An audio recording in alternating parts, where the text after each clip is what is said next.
I am not a chicken farmer, a learning designer's reflections on co-designing with academics. Hello, my name is Mark Parry.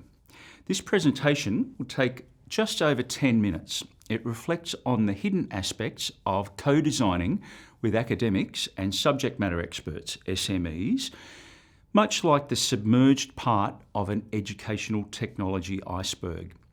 The erasures of planning, alignment of content with assessments, and the behind-the-scenes work of learning designers often go unnoticed when the final resource is delivered.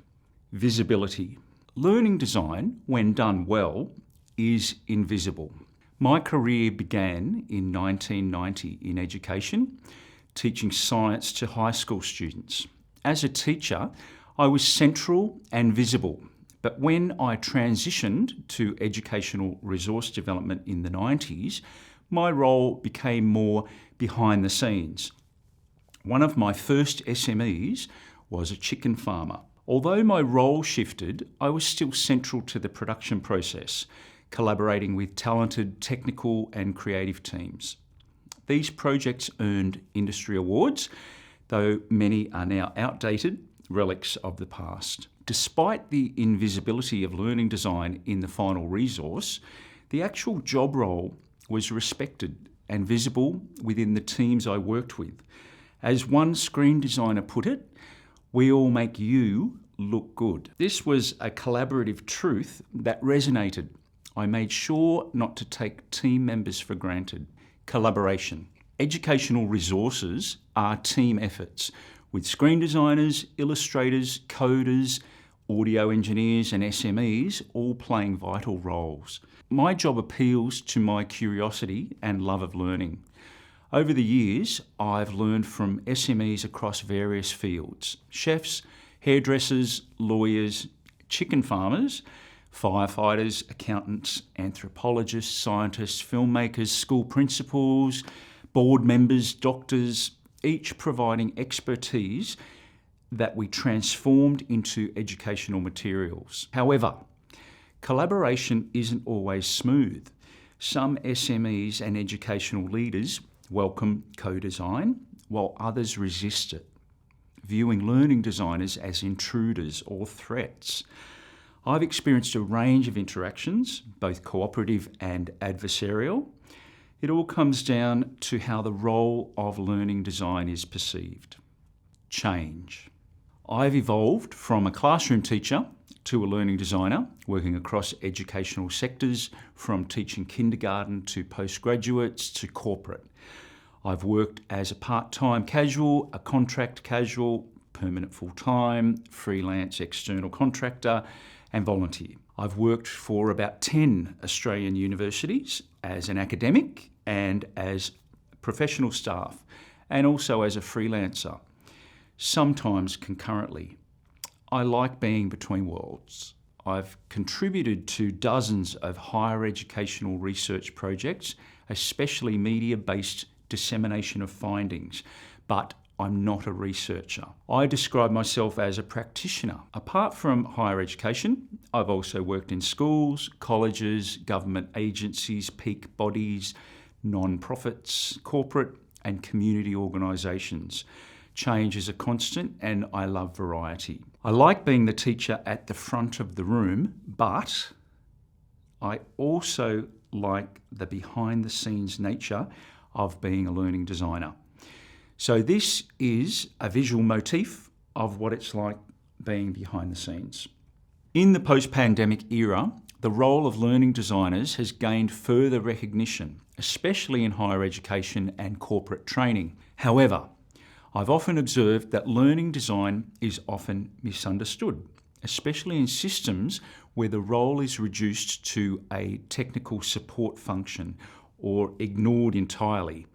On top of this, polite yet controlling behaviour, professional silos and gatekeeping are all problems. As a recognised job role, learning design is better known now than in, say, 1995, but there's still a way to go.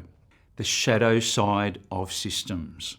In my own story as a learning designer, my fundamental aims have always been about trust, collaboration, and co-design to produce high-quality learning resources. I like to make my SME look good, but there have been obstacles in my path.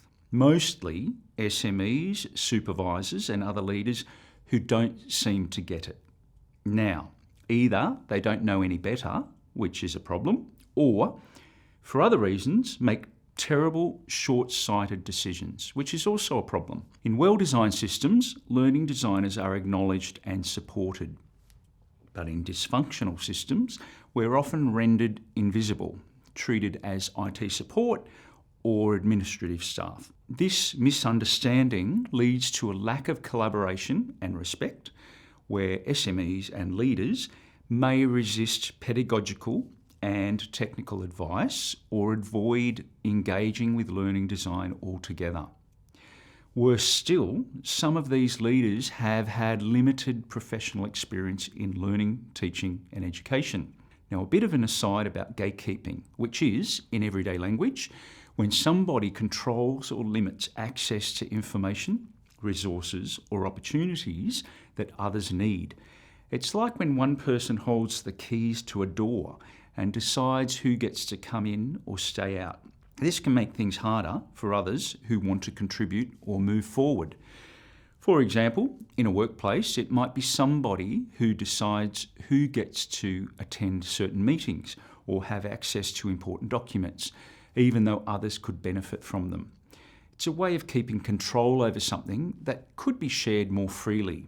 So as a learning designer, I've faced marginalisation, where I wasn't included in curriculum meetings or invited to contribute at a strategic level, even though my educational technology expertise was crucial. To summarise these experiences, I wrote down more than a few of my colourful workplace stories and anecdotes. The presentation was starting to feel like a rambling outline for a 12-episode Netflix drama. It sounded a bit irritable. So instead of sharing these horror stories with you here today, I've removed them from my presentation and copied them into ChatGPT with instructions to analyse. This revealed themes of marginalisation, misunderstanding, lack of collaboration, disrespect for expertise, unsustainable workloads, and power imbalances.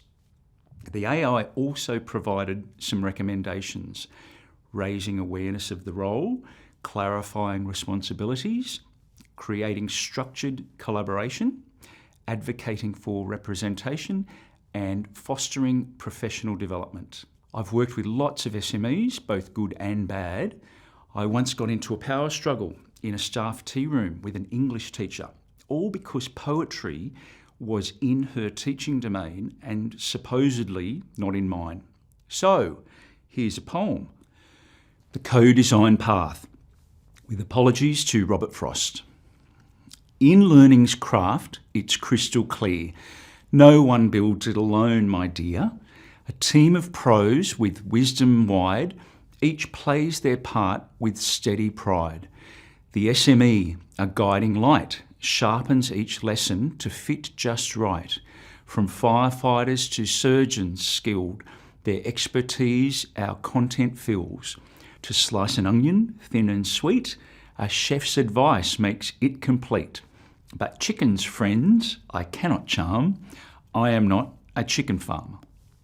For firefighting tactics bold or legal cases tightly told, a lawyer shares what they best know, while scientists make learning grow. Reputation risk, a school's top task, public relations experts we must ask. In every field I seek their hand to co-design and make it grand. Beyond their knowledge, something more, trust and teamwork at the core.